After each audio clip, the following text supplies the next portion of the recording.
বিভিন্ন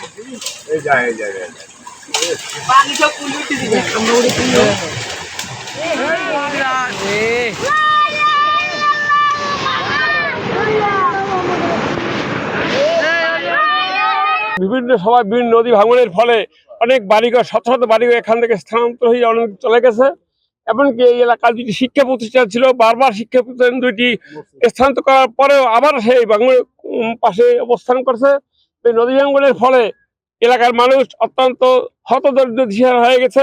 আদৌ তো এই সন্ধ্যা নদী ভাঙতে আছে, কিন্তু এর পরিপ্রেক্ষিতে আমাদের বহু সরকারকেই এবারে কোনো তদবির দেওয়া হয়েছে, কিন্তু আদৌ পর্যন্ত এই বাংরোধের জন্য কোনো ফলপ্রসূ তথ্য পাইতেছি না। আমরা এই সন্ধ্যা নদীর কবিলে আমরা সরবরাহ হয়ে গেছি, এ পর্যন্ত 7 থেকে 8 বার মানে আমরাই ঘর স্থানান্তর করেছি।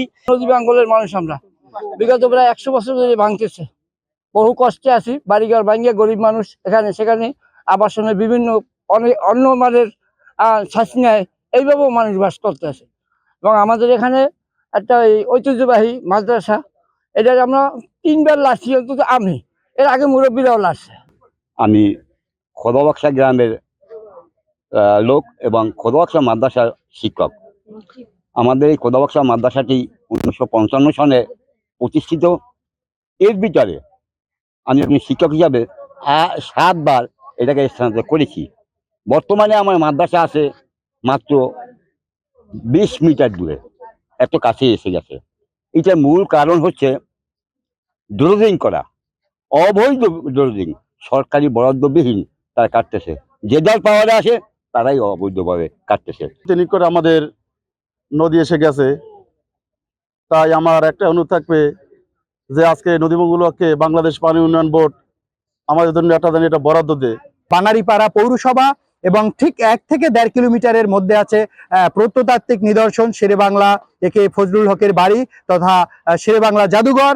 একটি সময় সেটিও বিলীনের আশঙ্কা থেকে যাবে। তো এলাকাবাসীর দাবি, এবং তারা ছোট বড় নারী পুরুষ ধর্ম বর্ণ নির্বিশেষে সবাই একই সারিতে আবদ্ধ হয়েছে, যাতে খুব দ্রুত এখানে নদী ভাঙন রোধ করা যায়। সে উপলক্ষে এখানে জিও ব্যাগ হোক কিংবা পানি উন্নয়ন বোর্ডের শহর রক্ষা বাঁধ হোক, যে কোনো ভাবে হোক এখানে অচিরেই এখানে পদক্ষেপ নেওয়া জরুরি। যদি এখানে অনেক দেরি করা হয় তাহলে হয়তো আরো শত শত ঘরবাড়ি এই নদীগর্ভে বিলীন হয়ে যাবে। এনটিভির মাধ্যমে যাতে খুব দ্রুত যথাযথ কর্তৃপক্ষ নজরে আসে এবং তারা যথাযথ পদক্ষেপ নেয়, এবং তাদের যে এই অভিশাপ সন্ধ্যা নদীর ভাঙন, এই ভাঙন থেকে তারা খুব অচিরেই মুক্তি পাবে।